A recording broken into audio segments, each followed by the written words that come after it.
Hi மக்களே, welcome to middle class கல்வி சாய்க்கலாம். Hi bro, hi bro. Actually பார்த்தீங்கன்னா ஒரு பிஸி சீசன் இந்தியன் கிரிக்கெட்டுக்கு போச்சு. எல்லாரும் அங்கே சம்மர்னு சொல்லுவாங்க பிஜிடி. அண்ட் அதுக்கு நடுவில் நமக்கு வர ஐபிஎல் ஆக்ஷன்ஸ் வேறு இருந்துச்சு. இது கண்டினியூஸ் ஒரு கிரிக்கெட்டிங் ஆக்ஷன்ஸ் பார்த்துட்டு ஒரு பிரேக்கு.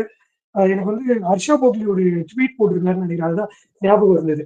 இந்த மாதிரி ஒரு பெரிய சீரீஸ், ஒரு நம்மளுக்கு ஃபுல் ஆக்குபைடாக வச்சிருக்க ஒரு சீரீஸ் முடிஞ்சுன்னா நம்ம பார்ட் ஆஃப் லைஃப்ல எதுவும் மிஸ் பண்ற மாதிரி ஃபீல் பண்ணுவோம். எப்பவும் ஐபிஎல் அப்போ அந்த மாதிரி இருக்கும். அந்த வாட்டி பிஜிடியுமே கிட்டத்தட்ட அந்த மாதிரி ஒரு ஃபீலை கொடுத்துச்சு.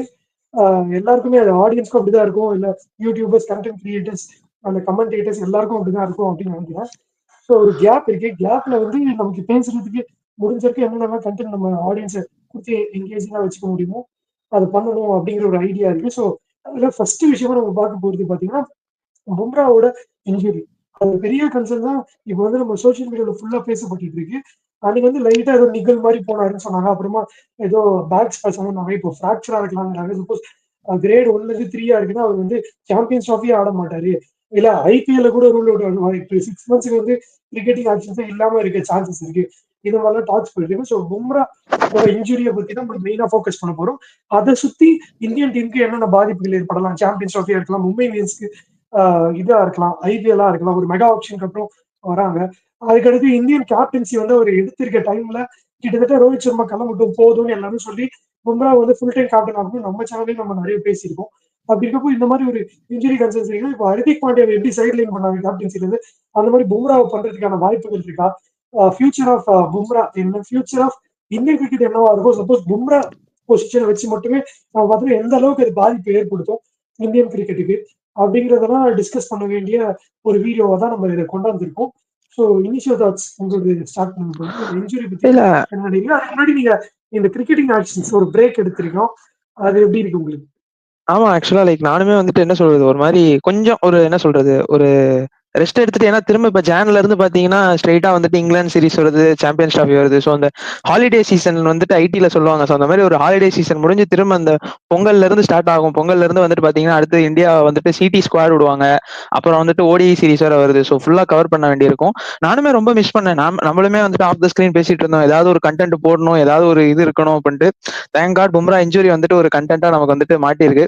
அண்ட் நெக்ஸ்ட் ஒரு 6 மந்த்ஸ்க்கு வந்துட்டு நெக்ஸ்ட் ஒரு 6 மந்த்ஸ்க்கு வந்துட்டு கண்டினியூஸா இது ஜாஸ்தியா இருக்க தான் போகுது. நமக்கு ஒர்க் லோடு, நிறைய ரிவ்யூஸ் பண்ணணும், நிறைய அனாலிசிஸ் பண்ணணும். So looking forward. And coming on to Bumrah, ஒரு என்ன சொல்றது, ஒரு ஒரியிங் சைனா தான் இருக்கு. எஸ்பெஷலி இந்தியன் கிரிக்கெட் டீமுக்கு வந்துட்டு பாத்தீங்கன்னா இப்ப பும்ராவை சுத்தி தான் ஆக்சுவலா டெஸ்ட் ஸ்குவாடே பில்ட் பண்ணலாம்னு யோசிச்சிருப்பாங்க. ஏன்னா மோஸ்ட் ப்ராபபிலி ரோஹித் சர்மா இன்னும் 2 சீரிஸ் ஆடினார்னா அவள் தான். ஏன்னா அவங்க வந்து ஃபியூச்சர் பார்க்கணும் அப்படிங்கிற ஒரு காரணத்தினால மேபி ரோஹித் சர்மா போயிட்டாருன்னா பும்ராவை தான் வந்துட்டு அவங்க மெயின் ஒரு கேப்டன்சி மெட்டீரியலா பாக்குறாங்க. அப்படி இருக்கும்போது இப்ப வந்துட்டு ஆக்சுவலா இந்த ஸ்ட்ரெஸ் ஃபிராக்சர் அப்படிங்கிறாங்க ஆக்சுவலா பேக்ல. அதுதான் அந்த கிரேட் 1 to கிரேட் 3 ஆயிடுச்சுன்னா வந்துட்டு சாம்பியன்ஸ் ட்ராஃபி ஆர்டர் விட்டு 6 மந்த்ஸ் வந்துட்டு பிரேக் பண்ணு. பட் ஆனா சிட்னி டெஸ்ட்ல வந்துட்டு அவருக்கு வந்துட்டு பேக் ஸ்பேசம்னு மட்டும் தான் சொன்னாங்க. ஈவன் கமெண்ட்ரியில வந்துட்டு கில்கிறிஸ்ட் நினைக்கிறேன், அவர் மேல ஏறி போயிட்டுலாம் வந்துட்டு இருக்காரு. ஸோ மேபி என்ன சொல்றது, பேக் ஸ்பேசமா இருக்காது, மேபி இன்னும் ஸ்ட்ரெஸ் ஃபிராக்சர் ஏதாவது உள்ளுக்குள்ள இதுவா இருக்கலாம் அப்படிங்கிற மாதிரி தான் பேசிட்டு இருந்தாங்க கமெண்ட்ரியில. பட் ஸ்டில் இப்ப வந்துட்டு பாத்தீங்கன்னா இதுக்கு ரீசன் என்னன்னா ஆப்வியஸா வந்துட்டு அவரோட ஒர்க் லோடு தான். ஃபுல்லா 5 டெஸ்ட் விளையாண்டாரு. கிட்டத்தட்ட எவ்வளவு எனக்கு தெரிஞ்சு ஒரு 150 ஓவர் கிட்ட அட்லீஸ்ட் ஒரு 150 ஓவர்ஸாவது போட்டுருப்பாரு. ஏன்னா 150 நான் கம்மியா சொல்லணும் தெரியல, ஏன்னா இன்னிங்ஸுக்கு 20 ஓவர் அப்படிங்கிற மாதிரி எல்லாம் போட்டுட்டு இருந்தாரு. ஸோ அதனால ஒர்க் லோடு ரொம்ப ஜாஸ்தியா இருந்துச்சு. நம்ம இப்ப என்ன பார்க்கணும் அப்படின்னா, நம்ம அந்த ஒரு சீரீஸ்க்காக அவரை ஃபுல்லா யூட்டிலைஸ் பண்றோம். இப்ப அடுத்து திரும்ப சாம்பியன்ஸ் ட்ராஃபிக்கும் அவர் தான் வந்துட்டு 5 மேட்ச் ஆட வைக்க போறோம். அப்படிங்கிறப்போ கொஞ்சம் ஒரியிங் சைனா தான் இருக்கு. And coming on to captaincy, இப்ப நீங்க சொல்லிட்டு இருந்தீங்க கேப்டன்சி வந்துட்டு இப்ப இது பண்ணாங்கன்னா ஹர்திக் பாண்டியா மாதிரி சைட்லைன் பண்ணிடுவாங்களான்ட்டு. எனக்கு தெரிஞ்சு ஹர்திக் பாண்டியா வந்துட்டு என்ன சொல்றது, அவருக்கு ரீசன் வந்துட்டு இன்ஜுரி கன்சர்ன் சைட்லைன் பண்ணாங்க. ஆனா இங்க இவர் தான் வந்துட்டு அந்த மெயின் பிளேயரு. இவரை சுத்தி தான் இப்ப டீமே. ஏன்னா இவர் இப்ப காமிச்சிட்டார். இப்ப வந்துட்டு ஒரு ஃபர்ஸ்ட் மேட்ச் பெர்த்ல அவ்வளவு சூப்பரா வின் பண்ணி, நல்ல மார்ஜின்ல வின் பண்ணிட்டு அவர் வந்துட்டு ஷோகேஸ் பண்ணிட்டார் அவரோட டேலண்ட. சோ இதுக்கப்புறம் அவங்க இப்போ ஹர்திக் பாண்டியாக்கு அடுத்து சூரியகுமார் யாதவ்னு ஒரு கேண்டிடேட் இருந்தாரு. அதனால சூரியகுமார் யாதவ் கிட்ட போனாங்க. இப்ப டெஸ்ட்ல பாத்தீங்கன்னா அப்படி ஒரு கேண்டிடேட்டே இல்லை. இப்ப அப்படி பும்ரா விட்டா நீங்க தேடணும், வேற யார போடலாம், ஒரு சுப்மன் கில்லோ இல்ல பண்டோ, அந்த மாதிரி வந்துட்டு ஒரு நியூ நேமுக்கு தான் போகணும். வேற சூரியகுமார் யாதவ் வந்துட்டு ஆல்ரெடி இருந்தாரு. சரி ஓகே அப்படியே கேப்டன்சி கொடுத்துடலான்னு கொடுத்தாங்க. பட் டெஸ்ட்ல அது அப்படி பண்ணுவாங்களான்னு தெரியல. என்னை பொறுத்த வரைக்கும் பும்ரா தான் இருக்கணும். பட் இப்போ அதான் அந்த என்ன சொல்றது, இன்ஜுரி கன்சர்ன்ங்கிறத அவங்க பத்தி யோசிப்பாங்க. இப்ப எப்படி அவர் அவே டூர் ஆடினார்னா அவருக்கு எப்படி கேப்டன்சி, இந்தியாக்குள்ள ஆடுறோம்னா எப்படி கேப்டன்சி, பட் பார்ப்போம், ஃபர்தர் டிஸ்கஸ் பண்ணுவோம். பட் இட்ஸ் ஒரியிங் சைன் தான். சாம்பியன்ஸ் ட்ராஃபி இது வந்துட்டு இன்னொன்னு நம்ம வந்துட்டு பார்க்கணும். பும்ராக்கே இப்போ ஒர்க் லோடு அப்படின்னு இருக்கும். இன்னொருத்தர் சிராஜை பத்தி யாருமே வந்துட்டு சரியா என்ன சொல்றது, ஒரு என்ன டச்சே பண்ணல சிராஜை பத்தி. பிகாஸ் எனக்கு தெரிஞ்சு 2022 T20 வேர்ல்டு கப் அப்புறம்ல இருந்தே கண்டினியூஸா வந்துட்டு ஒரு சிராஜை வந்துட்டு லைக் அடுத்து அவருக்கு கொஞ்சம் ரெஸ்ட் கொடுக்கணும். இப்ப அவரும் வந்துட்டு பாத்தீங்கன்னா கண்டினியூஸா விளையாண்டுக்கிட்டே இருக்காரு. ஸோ அதனால ஒரியிங் சைன் ஃபார் இந்தியா தான். பட் பார்ப்போம், ஃபர்தரா டிஸ்கஸ் பண்றப்போ தெரியும். ஏன்னா சிராஜையும் நம்ம ரெஸ்ட் கொடுத்து தான் ஆகணும். ஓகே.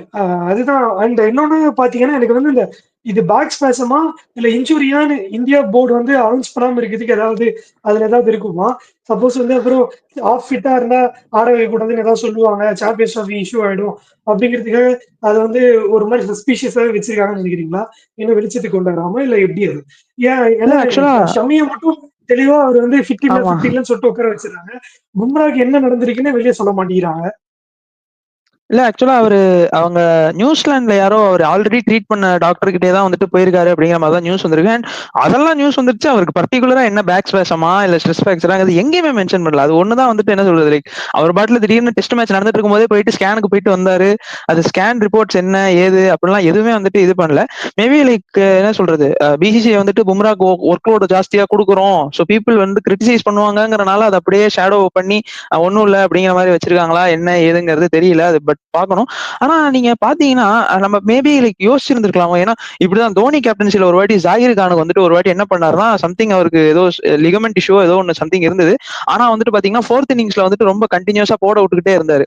அப்போ வந்துட்டு கிரிட்டிசைஸ் பண்ணாங்க தோனியை, ஏன் வந்துட்டு ஜாகிர் கானுக்கு நீங்க ஓவர் கொடுத்தீங்க அப்படிங்கிற மாதிரி. மேபி கொஞ்சம் யோசிச்சிருக்கலாமோ, என்ன சொல்றது, லைக் WTC சான்ஸ் அப்படிங்கறனால ஓவர் யூட்டிலைஸ் பண்ணிட்டாங்க பும்ரா தான் தோணுது. நம்ம அந்த கிளிப்பிங்ஸ் எல்லாமே பார்த்தோம். ரோஹித் சர்மா வந்துட்டு போயிட்டு அவர்கிட்ட கேட்பாரு, இல்ல என்னால முடியல, நான் டயர்டா இருக்கேன், இப்போதைக்கு முடியாது அப்படிங்கிற மாதிரி சொன்னாரு. ஸோ அதான் ஒரே பவுலர் மேல ரிலே ஆயிட்டு இருக்கிறதா வந்துட்டு இதோட இஷ்யூ அப்படின்னு நினைக்கிறேன். பார்ப்போம். பட் ஆனா சிடி இப்போ ஸ்குவாட் வந்துட்டு அடுத்து ஒரு 4-5 டேஸ்ல வந்துட்டு ரிலீஸ் பண்ண சொல்லியிருக்காங்க ICC. ஸோ மேபி வந்துட்டு அப்பதான் தெரிய வரும் என்னன்னு. ஜனவரி 12 ஸோ அப்போ தெரியும் என்ன நிலைமை அப்படின்ட்டு.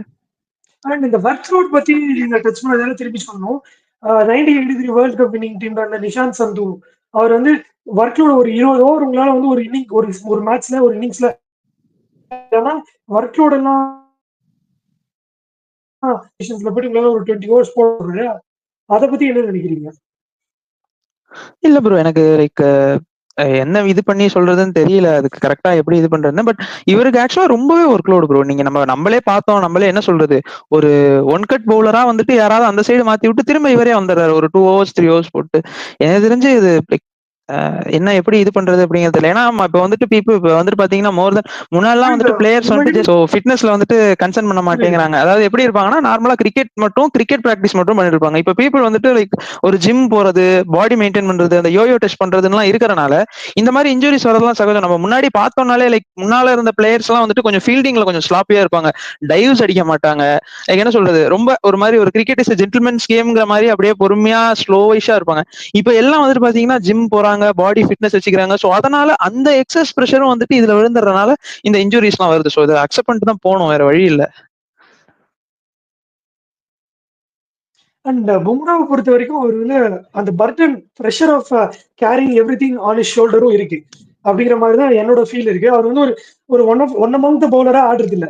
அவர் தான் ஒன்லி ஹோப் ஃபார் இந்தியாங்கிற மாதிரி ஆடிட்டு இருக்காரு. இப்போ ஃபியூ இயர்ஸ் பேக் வந்து நம்ம நிறைய போஸ்ட் பார்க்க முடியுது, சச்சின் இல்லைன்னா இந்தியா அவ்வளவுதான் அப்படின்னு சொல்லிட்டு இருந்தது போயிட்டு, அதுக்கப்புறமா இப்போ பும்ரா இல்லைன்னா இந்தியா அவ்வளவுதான் அப்படிங்கிற ஒரு ஸ்டேட்டுக்கே அதுக்கப்புறமா அந்த பேரை ரீப்ளேஸ் பண்ற அளவுக்கு ஒரு ஒரு வேற ரோல் பிளே பண்ணக்கூடிய ஒரு பிளேயருக்கு வந்திருக்குங்கிறப்ப அந்த அந்த ப்ரெஷர் ஆஃப் கேரிங் த ஹோப்ஸுமே ஜாஸ்தியா இருக்குங்கிற மாதிரி ஃபீல் ஆகுது. ஸோ ப்ரெஷர் டு டெலிவர் அதுவுமே மென்டலி அவங்கள அஃபெக்ட் ஆகலாம், பிசிக்கலி அவங்களை ட்ரெயின் பண்ணலாம் அப்படிங்கிற மாதிரி இருக்கிறதால ஸோ இதை வந்து நான் என்னாலையும் அக்செப்ட் பண்ணிக்க முடியல மாடர்ன் டே கிரிக்கெட்ல. அண்ட் இப்போ இருக்க மிஷினரிஸோ இப்போ இவங்க பில்ட் பண்றது ஆர்கானிக்கான ஒரு முறையில வந்து பிசிக்கலி ஃபிட்டா இருக்காங்கன்னு நமக்கு தெரியாது. நிறைய பவர் ஒர்க் அவுட்ஸ் பண்ணுவாங்க, பவர் புஷப்ஸ் என்னென்னமோ இருக்கு நிறைய. ஸோ அந்த மாதிரி பில்ட் பண்றப்ப அந்த பாடி எந்த அளவுக்கு அடாப்டபிலிட்டி இருக்கு அப்படிங்கிறதுமே கன்சர்ன்ஸா இருக்கு. முன்னாடிலாம் வந்து ஃபுல் வெயிட்ஸ்லாம் வந்து இந்த உட்டன் வெயிட்ஸ் அந்த மாதிரி தான் இருக்க மாதிரி இருந்திருக்கு. இப்போ வந்து எல்லாமே மாடி இருக்கு. அப்படிங்கிறப்ப நம்ம அதை ரெண்டுத்தையும் கம்பேர் பண்ணி பார்க்க முடியுமா? ஃபுட்டு மாறி இருக்கு, கல்ச்சர் மாறி இருக்கு, எல்லாமே மாறி இருக்குங்கிறப்ப ஸோ நம்ம அந்த ஏராவையும் இந்த ஏராவையும் கம்பேர் பண்ணி பார்க்க கூடாதுங்கிறது தான் என்னோட தாட்டாவும் இருக்கு. ஸோ கேப்டன்சி பத்தி நம்ம டச்சப் பண்ணோம். அதுக்கு முன்னாடி இந்தியன் கிரிக்கெட் டீமோட ஹோப்ஸ் எப்படி இருக்கும்? சப்போஸ் பும்ரா இல்ல அப்படின்னா சாம்பியன்ஸ் ட்ராஃபி ஸ்குவாட் எப்படி இருக்கும்னு நினைக்கிறீங்க? அண்ட் வரப்போற ஷமி தான் லீக் பேசலா இருக்க போறாங்கன்னா அவருமே ஒரு இந்தியன் கன்சர்ன் இருக்க ஆளா தான் இருக்காரு. அவர் ஒரு ஆனா ஒரு 4-5 மேட்ச் தான் இருக்காங்க. 5 மேட்ச் ஆனா நமக்கு டிராஃபிங்கிறப்ப 5 மேட்ச் ஆட முடியும் ஷமியால. பட் ஹர்திக்கும் இன்ஜூர் ப்ரோனு ஷமியும் இன்ஜூர் ப்ரோனுங்கிறப்ப நீங்க பேசர்ல 2 பேர் கண்டிப்பா இன்ஜூர் ப்ரோனா இருக்க போறாங்க.